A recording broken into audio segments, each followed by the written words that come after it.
орнымыздан тұрайық. Бәріміз орнымыздан тұрайық. Ал 1, 2, 3. Біз бақытты боламыз, биікке қанат қағамыз, болашаққа талпынып, оттай болып жанамыз. Мақсатымыз білім алу, міндетіміз демекел, еңбектену арқылы беске қолы жеткізу. Тамаша балалар. Ендеше бүгінгі сабақтарына сәттілік тілеймін. Отыра алыңдар. Ал балалар, қазір жылдың қай мезгілі? Қыс мезгілі екен, иә? Ендеше біз қазір қар түйіршіктері арқылы ойын ойнай отырып, өткен сабақтарға шолу жасаймыз. Ойын ойнауға дайынбыз ба? Иә. Ойында түрлі сұрақтар беріледі, сол сұрақтарға толық жауап беріп қатысып отырамыз. Ендеше бірінші сұрағымыз: қазақ әліпбиінде неше әріп бар? Қол көтеріп жауап береміз. Қол көтеріп жауап береміз. Айсипат аға қош келдің. Қазақ әліпбиінде 42 әріп бар дейді балалар, дұрыс па? Дұрыс, 42 әріп бар екен, иә? Келесі сұрағымыз: сөз нелерден құралады? Сөз нелерден құралады? Ақерке айта ғой. сөз дыбыстардан құралады. Сөз дыбыстардан құралады. Келесі сұрағымыз: сөз дыбыстардан құралады екен.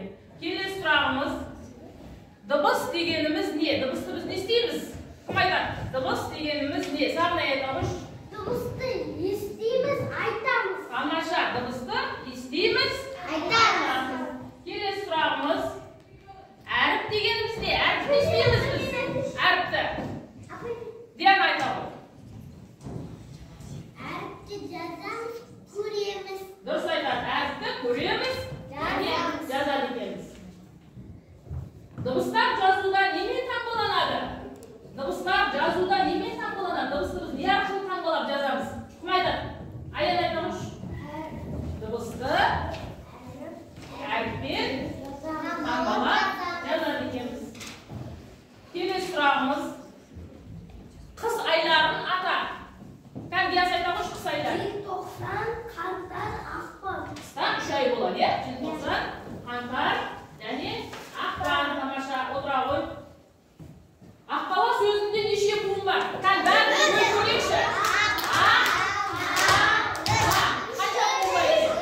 3 буын бар. Өйткені бұл сөзде қанша дауысты дыбыс бар? 3 дауысты дыбыс бар. Сөзде қанша дауысты дыбыс болса, сонша буын болады. Келесі сұрақ: шаңғы сөзінде неше дауысты дыбыс бар? Кім айтады? Қандай?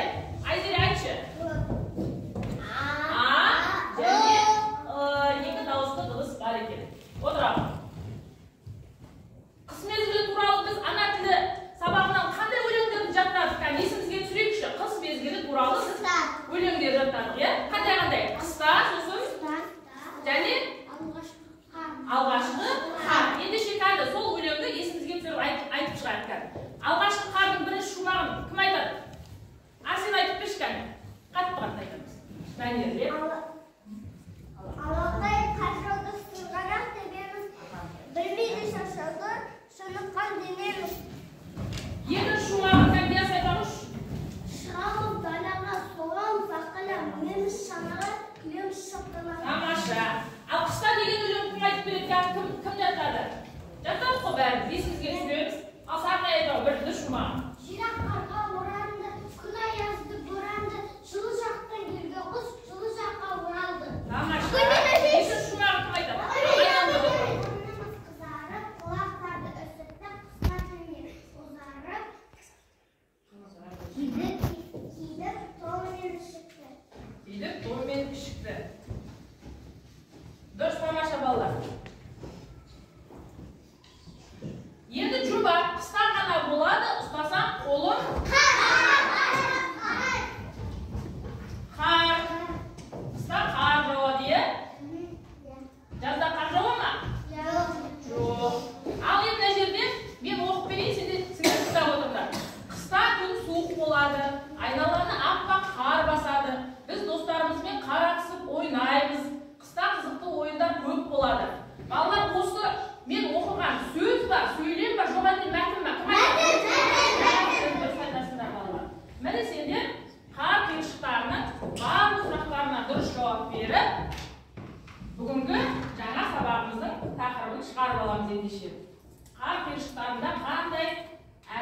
жасалған екен.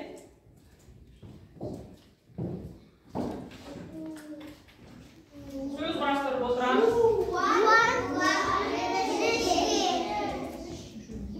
Жіңішке.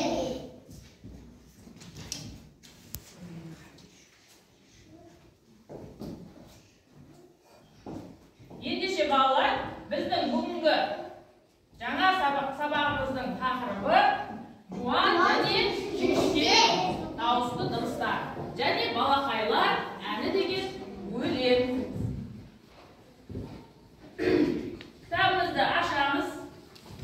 Кітабымызды ашайық. Балақайлар әні деген өлеңге қараймыз. Міне балалар, біздің бүгінгі сабағымыздың тақырыбы балақайлар әні жуан және жіңішке дауысты дыбыстар. Бүгін біз сабағымызда оқудың түрлерін, яғни буында оқу, сөзді тұтас оқу, мәнерлеп оқу, түсінік оқу түрлерін қолданамыз. Және дауысты дыбыс түрлерін ажыратамыз. Және сонымен қатар дауысты дыбыстың түрлері, яғни жуан және жіңішке дауысты дыбыстармен танысатын боламыз. Міне балалар, қазақ тілінде тілдің қатысына қарай дауысты дыбыстар екіге бөлінеді екен. Жуан дауысты дыбыстар және жіңішке дауысты дыбыстар. Жуан дауысты дыбыстарға қандай дыбыстар жатады екен?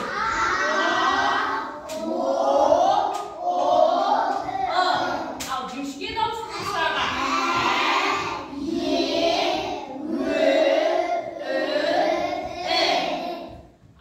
дұрыс балалар. Енді кітабымызды ашайық, кітабымызға қарайық. Балақайлар әні деген өлең ашылды. 17-ші бетін аштық қойы. Бұл өлеңнің авторы Әлімжанов Баянғали Қаханұлы 16 қазан 1954 жылы туылған ақын, драматург, жазушы, айтыс ақыны, жыршы, жырау, манаршы, кинорежиссер, актер, әдебиет пен өнер зерттеушісі, мәдениет қайраткері, сыншы, сатирик және тележүргізуші. Осы аталарының бүгін біз балақайлар әні деген өлеңін оқимыз. Бұл кісі Қазақстанның еңбек сіңірген қайраткері екен, иә? Ендеше барлығымыз осы өлеңге қараймыз кітабымызда. 17-ші бет аштық қой бәріміз? Ал ендеше мен оқып беремін, жақсылап тыңдайық. Ардақтаймыз атаны, аялаймыз әжені. Атам қандай ақылды, әжем қандай әдемі. Атам, ататай, ойнақтайды ботатай. Әжем, әжетай, шүкірлейді шөжетай. Ал балалар, осы өлең кімдер туралы екен? Қане, кімдер туралы? Кім туралы екен? Кім туралы екен? Кім туралы айтылды? Ата туралы айтылды? Әже туралы айтылды? Баласы айтып тұр, иә? Ал енді осы өлеңде сөздікпен жұмыс жасайық. Шүпірлейді. Шүпірлейді дегенді қалай түсінесіңдер? Шүпірлейді. Сендердің де аталарың, әжелерің бар ғой? Иә? Ол кісілердің көп балалары бар, немерелері бар, иә? Аталарыңды, әжелеріңді жақсы көресіңдер ма? Жақсы көреміз. Ол кісілер сендерге тәттілерін береді, ертегі айтып береді. Міне сол кезде ол кісінің қасына бәріміз жиналамыз, иә? Ол кісі бізге әңгіме айтады, ақыл айтады, аталар, әжелер. Міне шүпірлейді деген бір жерге көп болып жиналу. Яғни атамыздың, әжеміздің қасына көп болып жиналсақ, соны айтады екен. Бір жерге көп болып жиналуды шүпірлейді деген. Ендеше балалар, қазір кітабымызды ашып, осы өлеңді бір жолдан үзбектей оқып шығайықшы. Ұстаңдар, қолымызбен ұстаймыз. Ардақтаймыз атаны, аялаймыз әжені. Атам қандай ақылды, әжем қандай әдемі. Атам, ататай, ойнақтайды ботатай. Әжем, әжетай, шүпірлейді шөжетай. Басынан баста. Азамат, басынан бастасай. Ардақтаймыз атаны, аялаймыз әжені.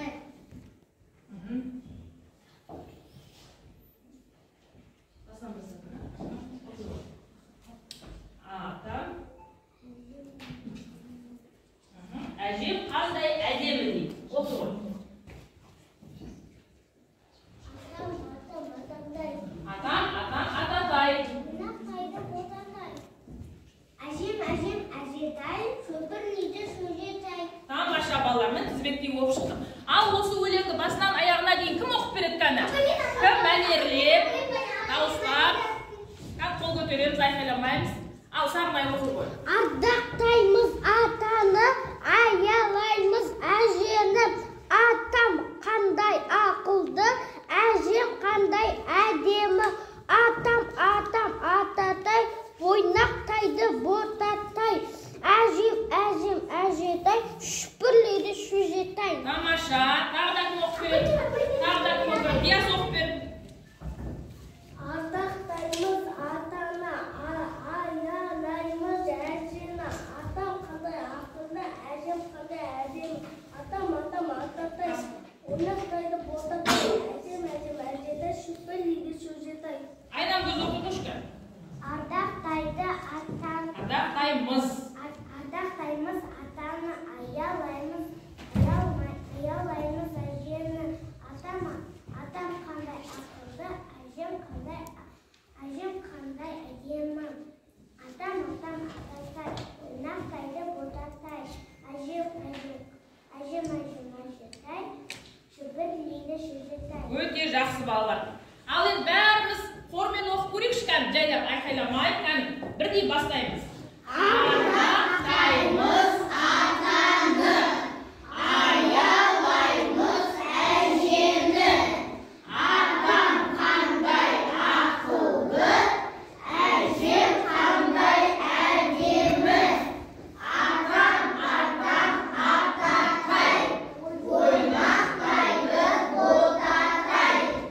Әжем әжетай, шүпірлейді шөжетай.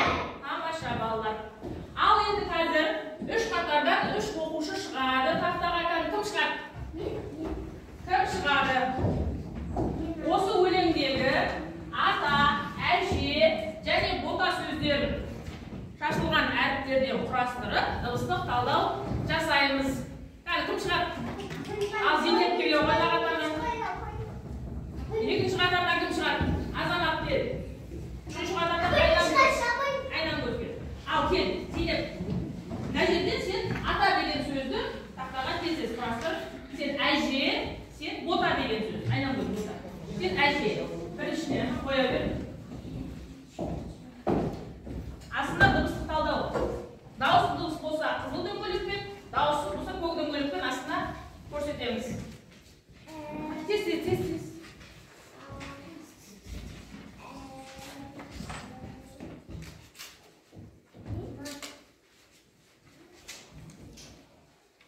Кәні Зейнеп болдың ба? Ал ата сөзінде қанша дыбыс бар екен? Ата сөзінде 2 дауысты дыбыс бар, 1 дауыссыз дыбыс бар. Тамаша, отыра ғой. А дыбысы жуан ба, жіңішке ма? Жуан дауысты. Бол тез. Қайсының болдыңда? Бол тез. Дөңгелекте қой. Дауысының астына қызыл, дауысының астына көк. Астына қой. Біз дауысты дыбысты қандай түспен белгілеуші ек? Дауысты дыбысты қызыл, дауысты көк түспен белгілейміз. Ал әже сөзінде Азамат қанша дыбыс бар екен барлығы? Барлығы 3. Дауыстылар қайсысы? Дауыстылар. Дұрыс. Жуан ба, жіңішке ма? Жаңа айттық қой, жуан дауысты дыбыстарға қайсысы жатады? Ана жерге қара. Ал жіңішкелерге қандай дыбыстар жатады? Ә мен не қандай екен? Әмен не қандай екен? Жуан ба, жіңішке ма? Жуан ба, жіңішке ма? Жіңішке. Отыра ғой. Ал бота сөзінде қанша дыбыс бар екен? 4. Ал қаншауы дауысты, қаншауы дауыссыз екен? 2 дауысты, 2 дауыссыз. Дауыстылар қайсысы? О, А дауысты, Б екеуі дауыссыз екен. О мен А қайсына жатады? Жуан дауысты ма, жіңішке дауысты ма? Екеуі де жуан. Тамаша, екеуі де жуан дауысты екен. Отыра ғой. Тамаша, отыра ғой.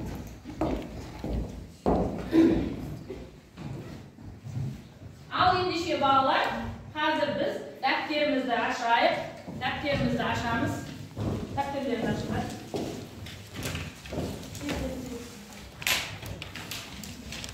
Екі жол тастап, бүгінгі күнді жазамыз.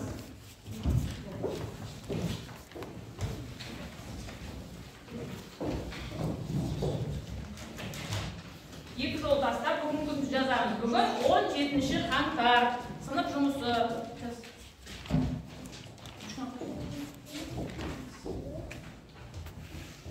Қазір екі жолтаста да жаз. 17 қаңтар сынып жұмысы.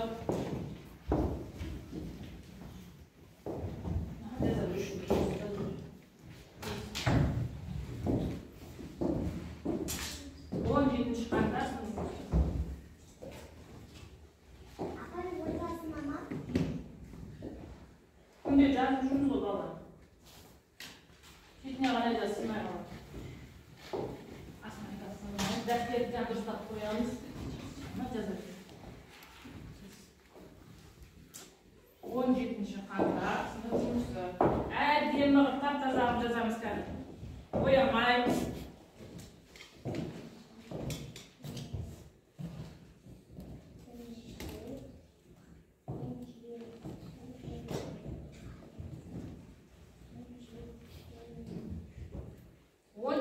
Қаңтар сынып жұмысы.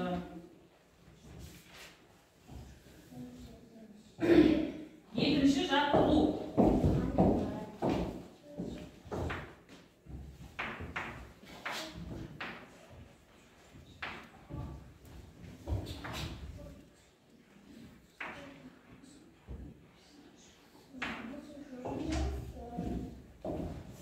Екінші жаттығу бізге көркем жазу берілген екен. Көркем етіп жазайық. Аталар сөзі, ақылдың көзі деген сөздер берілді.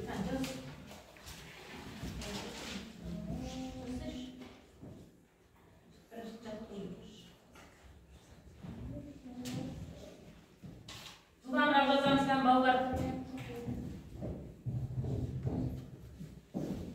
Кім тақтаға екен жазады?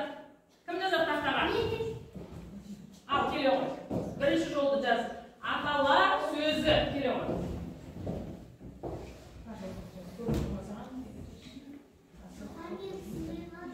Аталар сөзі. Басап бер.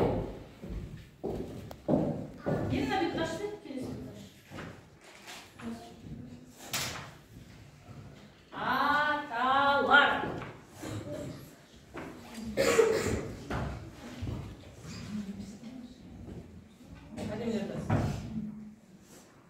Сөзі. Сөзі.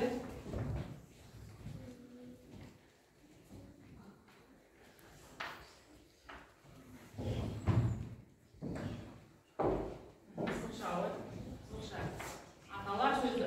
Осыдағы дауысты дыбыстардың астынсызшы. Дауысты дыбыстардың астынсыз. Бір сіз қылсыз. Тек қана дауысты дыбыстар.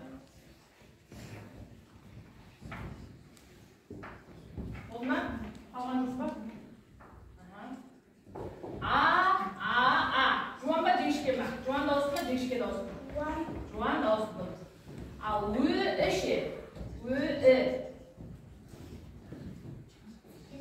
Жіңішке дауысты дыбыс отырады. Қана, Зейнеп келші, екінші жолға Зейнеп келе ғой. Ақылдың көзі. Ақылдың Қазат бер.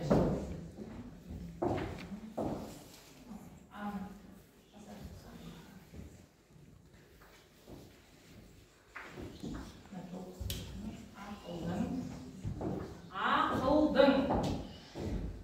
Екінші жаттығу деп бізде жазамыз. Кітаптарында тұр міне балалар. 18-ші бетте аталар сөзі, ақылдың көзі. Кітабымызға қарап көршіп жазамыз.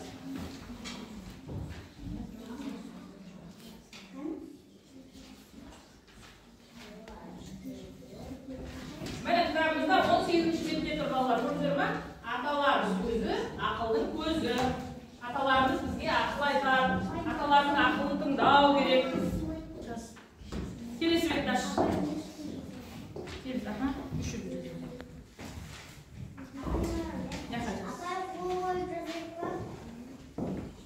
Аталар сөзі, ақылдың көзі. Дауысты дыбыстардың астын сызып шығармыз. Көзі. Дауысты дыбыстардың астын сызып шығармыз.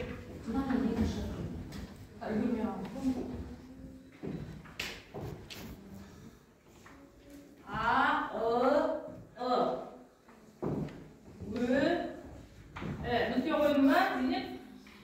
Нүкте қой, ең соңында.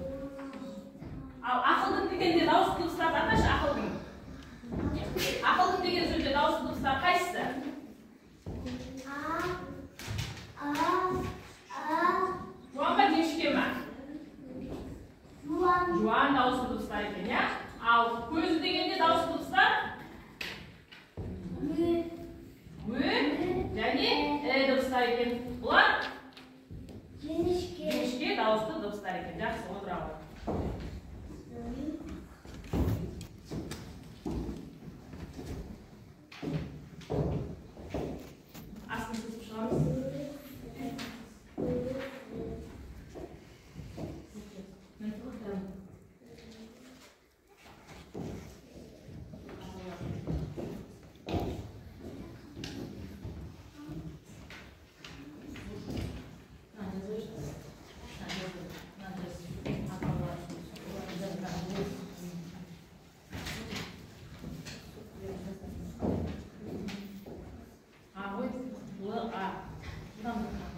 Кім бітті? Кім болды? Аян болды уже. Ясно сіздамыз? Жарайсыз.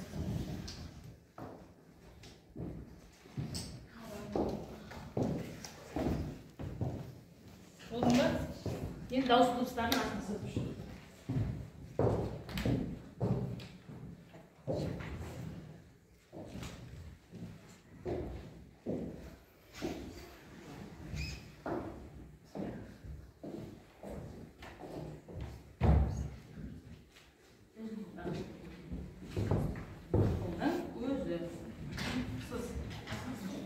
Қаламымыз бар ма? Болдың ғой, айнам болды. Яна болды. Айдере болды. Сарқатса сөз деген жастай, сөзі қасында. Сәй мұна тәзір.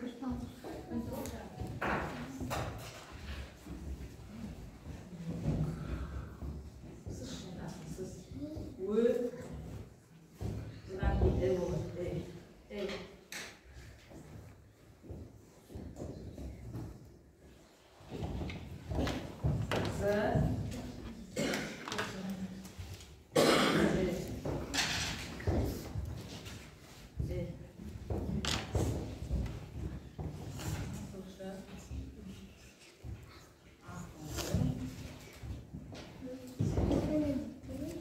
Бірінші қатардағы балалардың бәрі болды. Екінші қатар. Диас болды. Азамат болдың ба? Ол айнан болды. Болдың ғой, тек қана қарақат қалып бер.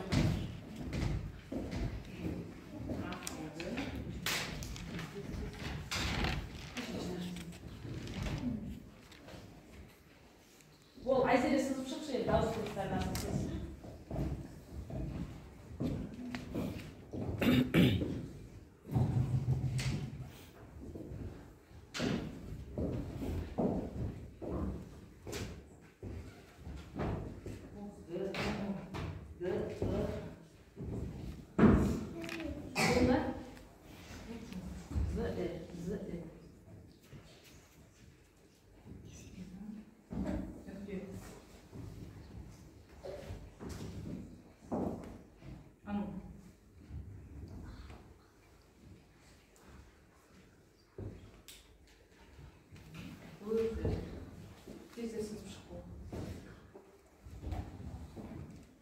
Қарақат сен алдың ба жаңа?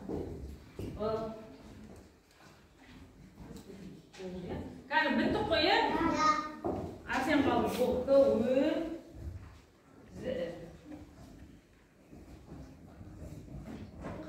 Ол, ал ендеше балалар, дәптерімізді жауып қояқ. Міне бірінші қатар барлығы бітті, екінші қатарда бітті. Дәптерімізді жауып қояқ. Üçüncü қатарды қояқ, қарақат түттің ба? Кән бәріміз орнымыздан тұрайықшы. Ал енді қазірді жаттығу жасап жіберейік. Егер десең, қаласаң деп аталады. Егер саған ұнаса, саусағыңды ырсылдат. Кән бәріміз саусағымызды ырсылдатамыз. Егер саған ұнаса, шапалаққа жарса. Егер саған ұнаса, аяғыңмен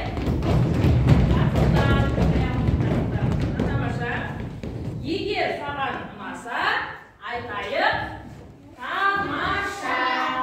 Дұрыс, жақсы отыра.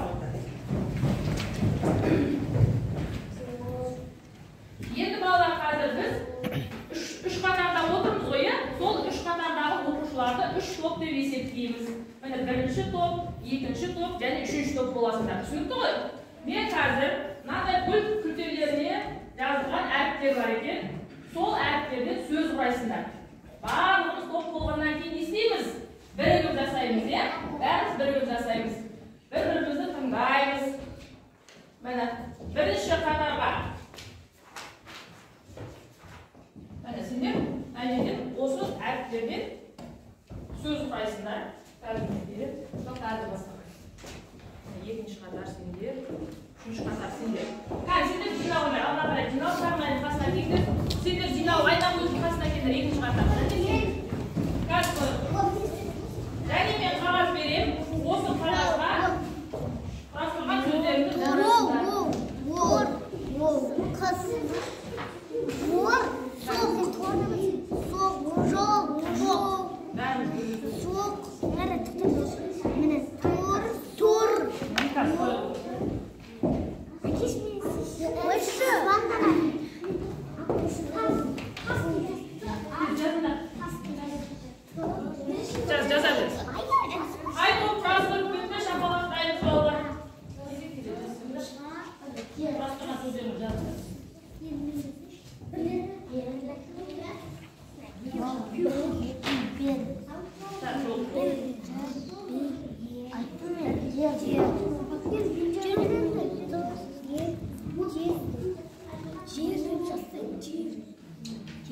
дұрыс, тас дейді. Ен сағынайға бер.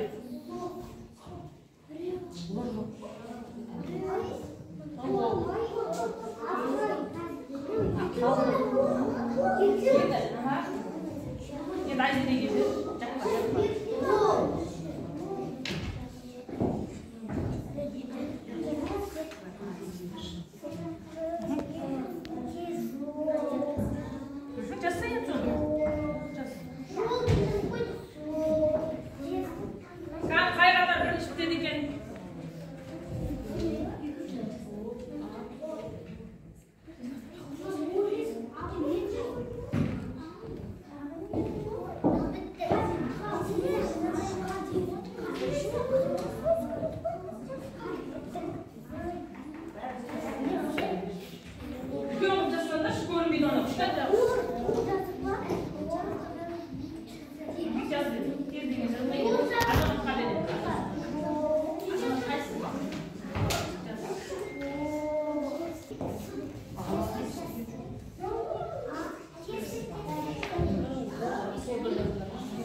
Сегіз сөз бірінші қатар.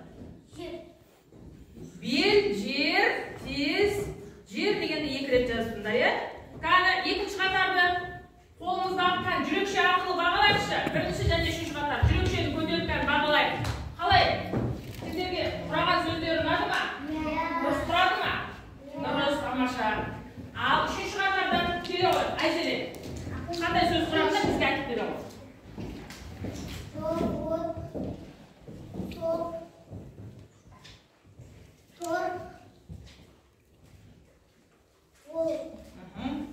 Бұлар 5 сөз құраған екен. Кәді бірінші қатардың құраған сөздеріне, үшінші қатарға, бірінші қатар кәді жұлдызша арқылы көрсетейікші.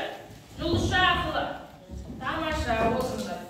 Енді барлықтар сөздерді жақсы құрастырып шықтыңдар. Ал енді осы гүл-күлтелерінің ортасындағы әріптерге қарақшы. Мына жерде А берілген екен. Жуан ба жіңішке ма? Жуан. Мына жерде О берілген екен ортасында. Жуан ба жіңішке ма? Жуан. Және Е берілген екен. Жуан ба жіңішке ма? Жіңішке дауысты дыбыс екен. Мына жерге қараңдар, міне балалар. Жуан дауысты дыбыстарға А, О, және жіңішке дауыстарға Ә, Ө, Е дыбыстары жатады екен, иә?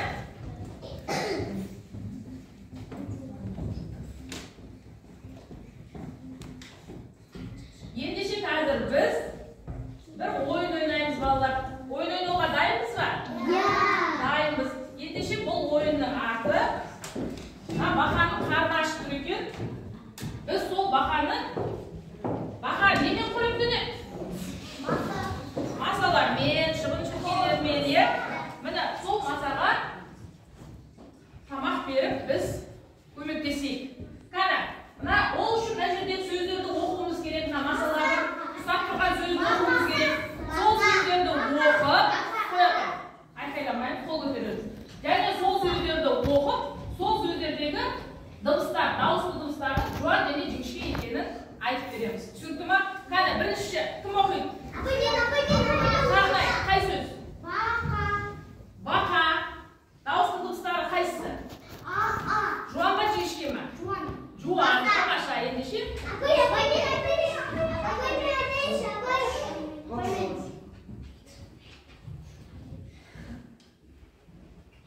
Міне, бақа деген сөзді Сағынай дұрыс айтып берді, е? Міне, оны бақа деп қойды. Ал, кім айтады? Азамат айтады. Тиш. Қоңыз. Қоңыз деген сөзде дауысты дыбыстар қайсысы? Жуан ба жіңішке ма? Жуан. Тамаша. Міне, бақа тамақтандырамыз. Келесі. Ясы қайсысы? Маса дейді. Дауысты дыбыстар тез атаймыз. Жуан ба жіңішке ма? Жуан. Тамаша. Келесі. Аурел Айзере. Қай сөз оқысыншы? Құрт дейді. Дауысты дыбыс қайсысы? Дауысты дыбыс қайсысы? Құрт деген сөздер. Кім көмектеседі? Анеля. Жуан ба жіңішке ма Анеля? Жуан дейді. Дұрыс. Тамаша. Айзере. Шыбын дейді. Дауысты дыбыстар. Жуан ба жіңішке ма? Жуан ба жіңішке ма? Жаңа айттық қой. Дыбысы қандай болады? Жуан дауысты дыбыс. Келесі. Зейнеп. Шіркей. Дауысты дыбыстар. Жуан ба жіңішке ма? Жіңішке. Дұрыс. Келесі. Кім қалды? Айзере. Бақтыбек Айзере.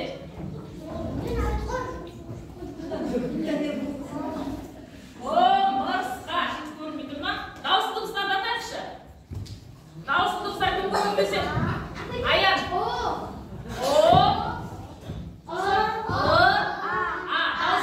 Жуан ба жіңішке ма? Дауысының қайсына жатады? Жуан дауысты дыбыс. Тамаша балалар. Ал енді балалар, барлығымыз бері қараймыз. Енді біз бүгін қандай дыбыстармен таныстық?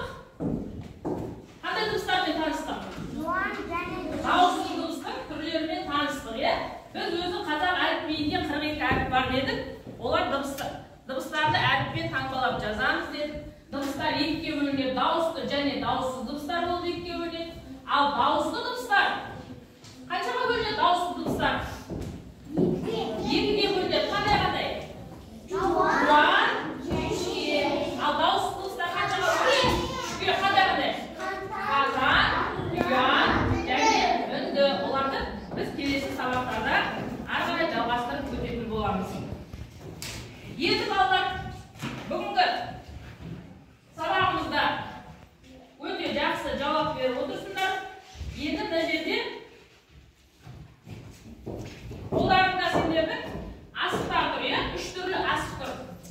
Асықтарын көрсетіңдерші маған. 3 түрлі асықтар тұр.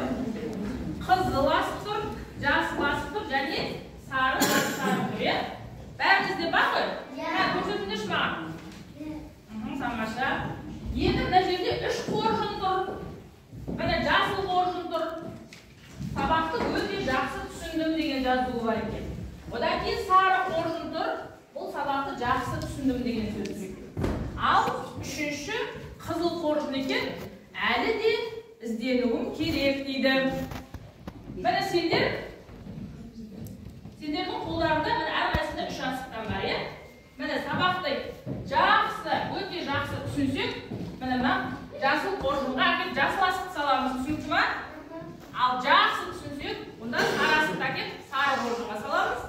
Және әлі де ізденуім керек, әлі де үйренуім керек десеңдер, онда қызыл асықты әкеп қызыл қоржынға саламыз. Ол үшін асықтың артына қаламмен аттарыңды жазып, қай асықты саласың, соның атын жазып, әкеліп ілеміз, қоржынымызға асығымыз саламыз. Асығым қайда? Артына жазып, қай асық саласың? Артына жазамыз. Жазып болса кеп саламыз. Жазып болғандарын әкеп сала беріңдер жай. Мына жағына.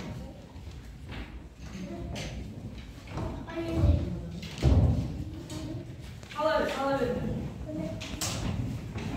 Атын жазыңдар. Бер бағанып салсай.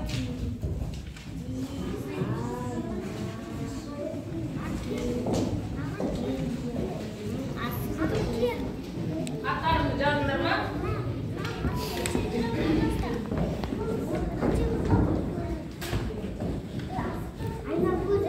Ой, қонақтарымыз жасыл асығымыз көбейіп кетті, иә?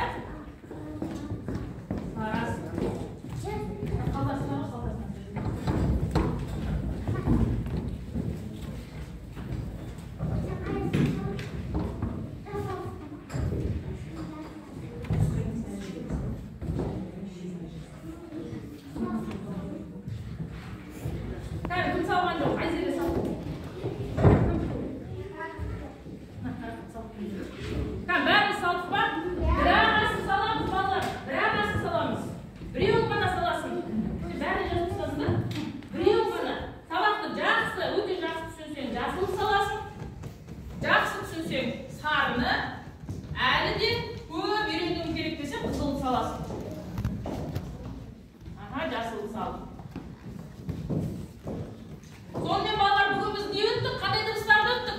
Жуан және жіңішке дауысты дыбыстарды өттік. Үйде осыған дайындаламыз. Балақайлар әнін жақсылап мәнерлеп оқып келеміз. Тұра берші, өздеріңе кәдімгі. Салды, біреуін салды, отыр. Қалған жоқсын Майзере? Сал. Ал ендеше балалар, бәріміз орнымыздан тұрайықшы.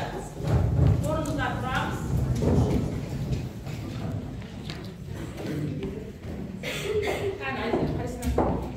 Айзере жақсы түсіндім дейді. Тамаша. Біреуін ақ салады. Қазір көреміз атын. Қазір қолымызға жүрек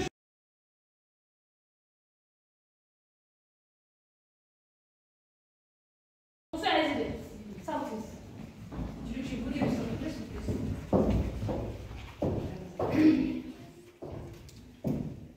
Сабаққа балалар өте жақсы қатыстыңдар. Міне біз бүгін жуан және жіңішке дауыстылардың бірінші сағатын өтіп тұрмыз. Келесі сабақ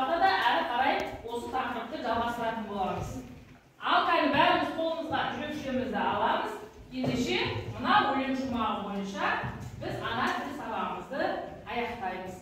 Bir, iki, üç.